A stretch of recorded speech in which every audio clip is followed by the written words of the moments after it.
Vamos lá, turma, falar hoje do VILG11, dar uma olhadinha como é que está a situação do fundo aqui. É um fundo que eu vejo que tinha muito potencial lá em 2020. Esse fundo surgiu em 2018, junto ali com o GGS11, o BRCO, o LVBI, todos ali com um PL, o patrimônio líquido, muito próximo. E o VILG acabou ficando para trás, né? Não desenvolveu, não foi à frente.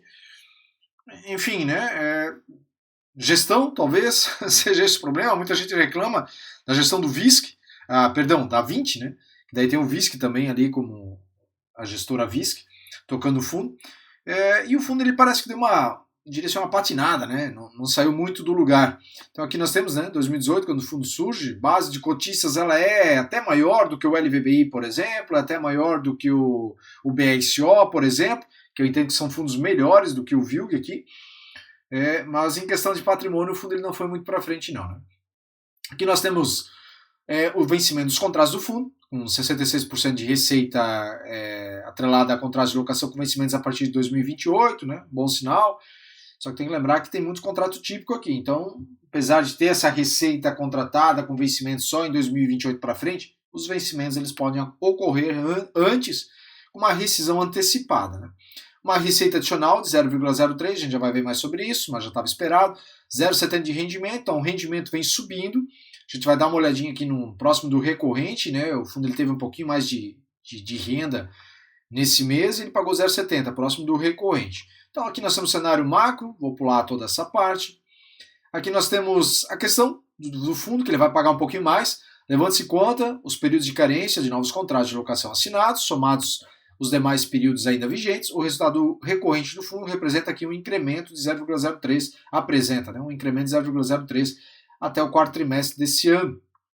Então esse dividendo de 0,70 ele pode subir, não é que vai subir, pode subir, porque o fundo também ele pode ter uma vacância maior nesse período, né? Pode sair locatário que hoje está alocado e acabar saindo. O fundo ele tem uma vacância aqui de 3,3, se eu não me engano, a gente já vai ver também como ele pode subir ainda um pouquinho mais esse rendimento. Então a gente tem aqui o resultado do fundo em junho, foi de 11 milhões 144 mil, que equivale aqui o 0,74. O fundo ele pagou 0,70.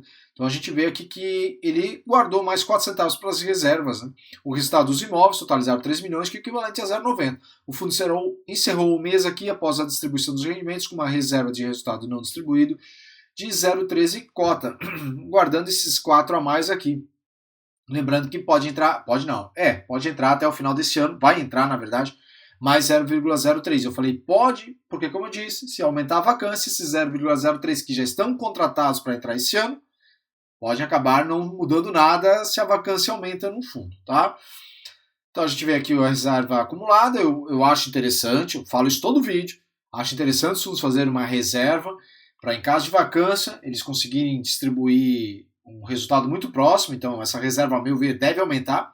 O fundo está pagando 0,70, guardou 0,4, mês que vem paga 0,70, guarda mais 4, sendo o resultado, né, do fundo se mantiver esses 11 milhões 144 mil. Aqui a gente vê o histórico de distribuição. Para o segundo semestre de 25 se situa o pagamento de 0,65 a 0,70, já para o terceiro ficando em 0,67, 0,72. Eu acredito que vai ficar em 0,70, 0,71 esse ano. Não deve subir mais do que isso. Né? A não ser que, como eu disse, a vacância diminua, que ainda tem um espaçozinho aqui para o fundo poder locar. A rentabilidade do fundo, negociação do fundo. Aí nós temos aqui a questão da alavancagem. Né? O fundo ele traz aqui 51 milhões em ativos, caixa, certo? Com liquidez imediata, e 26 milhões em cotas de fundo. Então esses 26 milhões, eu dei uma olhadinha lá no quais são os fundos, dá para o fundo levantar esses 26 milhões, diferente de outros fundos imobiliários que possuem cotas de fundo, mas que não são passíveis de negociação, porque o fundo ele é majoritário, aquele portfólio daquele fundo faz parte do fundo, né?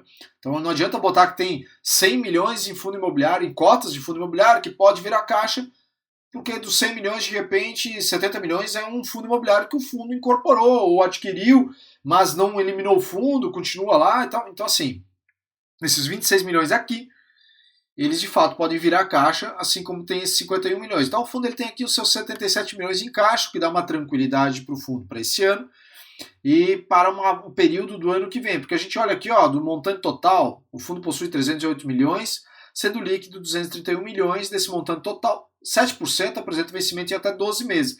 Se a gente pegar 7% do montante total, a gente vai chegar aos 20, 21 milhões. E aí, a gente olha aqui, né? Pô, para esse ano é 12 milhões. Como assim 20, 21 milhões? Né? Eu fiz o cálculo, na verdade, com os 308 milhões. Não descontei aqui os 231. Não considerei os 231. Deixa eu até considerar os 231 milhões aqui. Só para ver. 6,9%. Aí daria 15 milhões, né? O fundo ele teria de obrigação. Mas, na verdade, eu tenho que considerar os 308. Porque o que o fundo fala aqui é do montante total 6,9. Então é 21 milhões aqui. E o fundo então ele vai pagar 12 esse ano, a gente viu que tem caixa para isso, e mais uma parte aqui, com certeza para 26 também é algo tranquilo, né? 21 milhões, eu estou confundindo, né? 77 em caixa, ótimo, tranquilo a situação do fundo aqui para 12, 25, 26, 27 aqui muito tranquilo para o VILG11 de repente conseguir lá na frente fazer uma emissão. Só que tem que lembrar que esse caixa aqui que o fundo tem, já falei isso em outro vídeo, ele era bem menor, né? O fundo fez uma nova alavancagem, ele fez uma nova dívida e com isso aqui ele conseguiu ter um caixa a mais aqui, né? Então ele fez uma nova dívida para ter esse caixa a mais, porque senão o caixa do fundo esse ano terminaria, tá? Então ele assumiu uma nova dívida aqui. A situação do fundo, a gente vê que ela é tranquila. Antes de mais nada, né? Tô falando que ele fez uma nova dívida, não é exclusivo deles não, tá? O GGS11 fez nova dívida, XPML está com um cara que vai fazer nova dívida, TRXF fez nova dívida, para logo em seguida conseguir fazer emissão, logo em seguida conseguir fazer venda de imóveis. Então, assim, os caras conseguiram fazer emissões lá no TRXF, conseguiram venda de imóveis e ainda acabaram fazendo uma nova dívida. Não precisaria, né? Considerando que depois na emissão eles captaram bastante. Podia ter esperado, a meu ver, assim, aquela... Porque a dívida, o grosso do TRXF ia até outubro, né? Mas podia ter esperado, faz a emissão, vê quanto capta, a partir dali faz uma nova dívida. Mas enfim, né? Não sou cotista do fundo e também não estou aqui para falar nesse vídeo do TRXF, sim do VILG, eu só estou mencionando mesmo esses fundos porque eles também fizeram nova dívida, então não é algo exclusivo aqui na gestão aqui do VILG11, do VILG, né? E a gente olha os indicadores operacionais, né? A receita média aqui dentro, né, para o metro quadrado do mercado como um todo. A taxa de ocupação de baixa coisa, né, baixa porcentagem, né, 3,3% de vacância, inadimplência ok, resolvida. A gente olha assim para o VILG e dá para dizer assim que ele tem um bom portfólio. A única concentração de receita aqui é com a Tokstok, 15%, o resto é abaixo de 10%, então tem mais 50 locatários aqui, né, distribuindo o restante aqui, mais de 50% da receita. Então eles possuem uma diversificação por locatários significativa. Contrato atípico apenas 9%, segmento por atuação bacana também, por estado também. O que pesa aqui, né? Eu diria a gestão, talvez, né? A gestão devagar, comunicação devagar. Poderiam fazer que nem o pessoal do GGS11, né? Isso não vale só para o VILG. Vários fundos poderiam fazer o que o pessoal do GGS11 faz. Todo mês vai lá, mete a cara, grava um vídeo, isso aqui não tá legal, isso aqui não foi bem. Abre caixa de pergunta, põe no relatório aqui, a gente errou aqui, assume a bronca, isso passa transparência e passa confiança, né? Porque gestor que nunca erra, eu nunca vi, né? Se tem gestor que vai errar uma coisa aqui e ali, o legal é assumir e dizer, o cara assumiu, bacana, ele aprendeu a lição ali, show, né? Mas quando se esconde quer dizer assim, não aparece muito, gera essa desconfiança, né? E a gestão do VILG aqui em movimentações passadas também não foi lá muito bem, né? Fizeram algumas coisas não muito legais. Aqui a gente vê os vencimentos dos contratos que eu falei, então para esse ano praticamente não tem contrato vencendo, só para 2026, 10% dos contratos que vão vencer. E aqui a gente vê os imóveis. Alguns imóveis aqui são muito bons, alguns nem tão bons assim. Então a gente vê aqui a funcionalidade desses imóveis, né? Localização estratégica, e-commerce, enfim, né? Qual é a funcionalidade desse imóvel? Está aqui. E a gente logo vê aqui a funcionalidade de cada imóvel do fundo. Então tem alguns aqui que são bons, a média do tamanho do portfólio fica ali nos 30, 28, 30 mil metros quadrados, que eu acho que são galpões legais, eles não têm muitos galpões grandes aqui, o único aqui é um condomínio. Esse aqui é um imóvel, por exemplo, mais antigo, né? Lá em Cariacica, está alocado para Ambev aqui, contrato atípico, é um imóvel pequenininho, né? A gente vê pelo imóvel aqui a localização, imagino eu que seja uma boa localização, pelo menos A gente vê aqui, ó, localização estratégica e contrato build-to-suit, né, que é o que tem um imóvel aqui, né, não é um condomínio logístico, nem e-commerce, nem parceria estratégica. A gente vê pelo mapa, não conhece a região, então é difícil avaliar se está bem localizado ou não está, que a gente vê a cidade, imagino eu, né, e aqui está o imóvel, né, então o imóvel talvez para repor seja interessante, mas é um imóvel antigo, né, a gente vê pela imagem aqui que é um imóvel antigo. E o que falta aqui ao VILG, de repente, é reciclar alguns desses imóveis, né? Vende, já extrapolou o valor desse imóvel, vende, traz um lucro para o cotista. Não adianta, os fundos eles vão precisar cada vez ter uma gestão ativa, pelo menos 1, 2 imóveis no ano, ou um imóvel no ano reciclar. Claro que, conforme o fundo aumenta de tamanho, maior ele fica, a reciclagem ela vai ficando um pouco menor, e aí está tudo bem. Mas no caso do VILG ele tem bastante potencial para crescimento, né? E aqui que eu estava falando, né? Um condomínio logístico aqui, né? Um parque logístico. Foi um dos últimos aqui, se eu não estou enganado, que o fundo adquiriu. Então, com 70 mil metros quadrados. Mas o restante aqui a gente vê, ó, 61 mil, ainda é grandinho aqui. Aí 13 mil metros quadrados, 15 mil, enfim, 16 mil. O fundo ele tem alguns bons imóveis. Eu não duvido que um dia aconteça do VILG 11 ser incorporado a um fundo maior. Né? De repente vai pegar um BRCO da vida, pega o fundo, apesar de que a característica dos imóveis do BRCO é diferente aqui do VILG, né? As características, mas algum fundo maior lá na frente vai dizer, ó, vamos pegar esse fundo de vocês, apesar de que a Vinci é uma gestora grande também, talvez não cederia tão facilmente.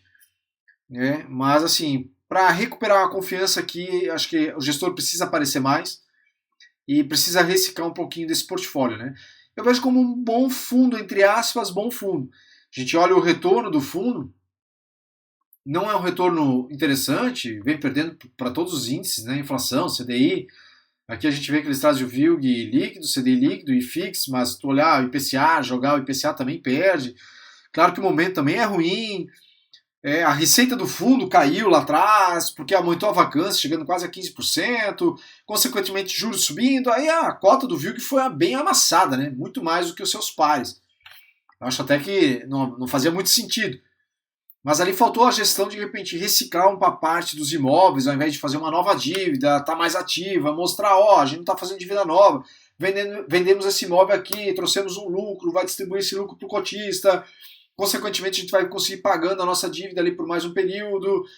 Enfim, né? Talvez falta isso para o VILG deslanchar, para de fato ter mais interesse, apesar de que a base de cotistas aqui ela é bem grande. Muito porque eu entendo que muito pelo fato de que o VILG ele tem muita casa de análise, né? O VILG lá atrás era bem famoso e ele está em muito casa de análise, muitos analistas colocam o VILG 11 ali na carteira, hoje já nem tantos mais.